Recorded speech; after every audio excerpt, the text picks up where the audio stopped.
Jai Hind. Welcome to my channel. As you all know, I have started a YouTube channel for my preparation journey. তো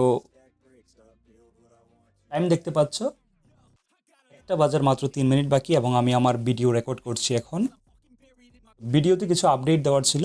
আপডেটটা হচ্ছে এইরকম যে আমি আজ কি করলাম, আজ কি আমার করা হয়েছে এই বিষয়ে আমি আপডেট দেবো বলেছিলাম। তো যথারীতি ভিডিও বানাচ্ছি।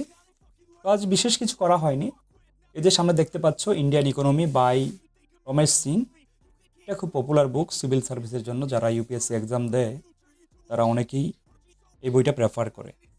আমিও যথারীতি বইটা কিনেছি, কিন্তু এখনও বইটা আমার সেরকমভাবে এখনও পড়া শুরু করিনি আমি।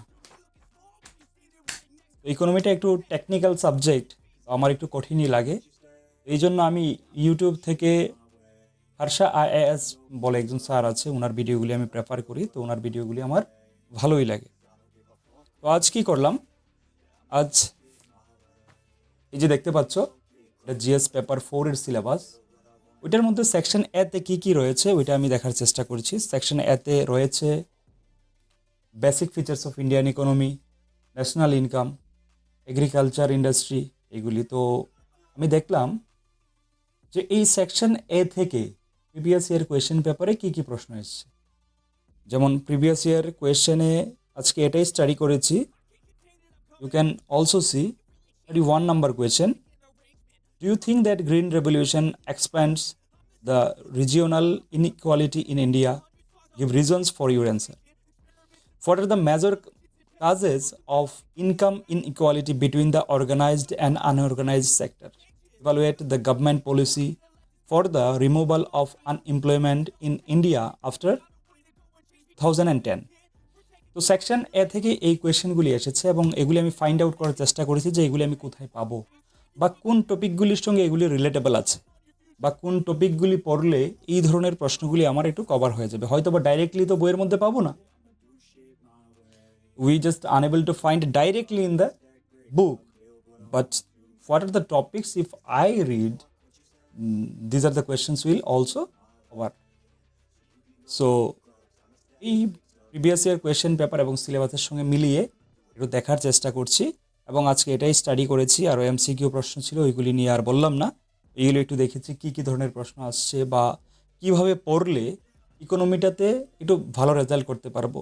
তোমরা সবাই জানো যে এখানে 30টা প্রশ্ন এখানে মেনশন করা আছে।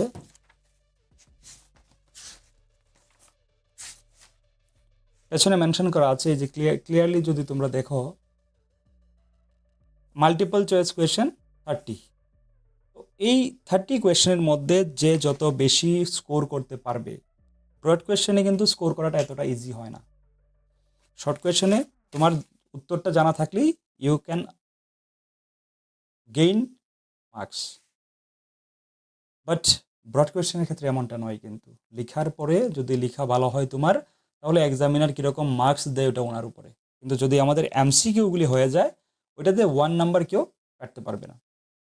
তো এই জন্যই আমি একটু দেখছিলাম যে কিভাবে এমসিকিউগুলি প্রিপেয়ার করব বা কতটা ডেপথে পড়তে হবে এমসিকিউগুলিকে প্রিপেয়ার করার জন্য।